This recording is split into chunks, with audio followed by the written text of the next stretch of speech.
পোষা কুকুরের বেল্ট দিয়ে গলায় ফাঁস লাগিয়ে স্ত্রীকে খুনের ঘটনায় ৫ বছর পর অভিযুক্ত স্বামীকে যাবজ্জীবন সশ্রম কারাদণ্ডের নির্দেশ দিল দুর্গাপুর মহকুমা আদালত। পাশাপাশি ৫০,০০০ টাকা জরিমানাও করা হয়েছে।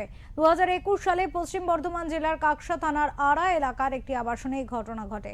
পুলিশ সূত্রে জানা যায়, রাষ্ট্রায়ত্ত ব্যাংকের সহকারী ম্যানেজার বিপ্লব পারিদা তার স্ত্রী প্রিয়দর্শিনীর সঙ্গে অশান্তির জেরে তাকে পোষা কুকুরের বেল্ট দিয়ে স্ত্রীর গলায় ফাঁস লাগিয়ে খুন করেন। ঘটনার পর অভিযুক্ত নিজেই মোটর বাইক চালিয়ে কাকসা থানায় গিয়ে আত্মসমর্পণ করেন এবং অপরাধের কথা স্বীকার করেন।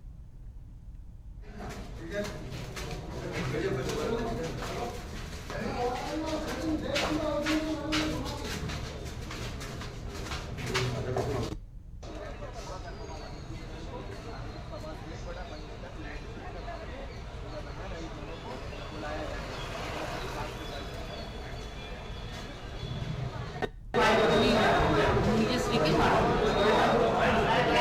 কেসটা স্টার্ট হয় কাঁসা কেসের আন্ডারে।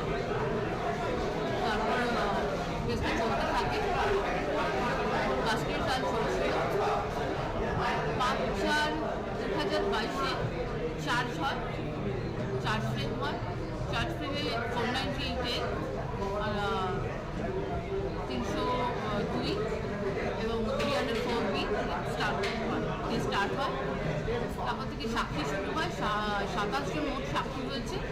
সমস্ত সাক্ষী থেকে যেটা প্রমাণ করতে পেরেছে, প্রসিকিউশন প্রমাণ করতে পেরেছে যে উনি অ্যাকচুয়ালি দোষী এবং উনি ওনার স্ত্রীকে মার্ডার করেছেন।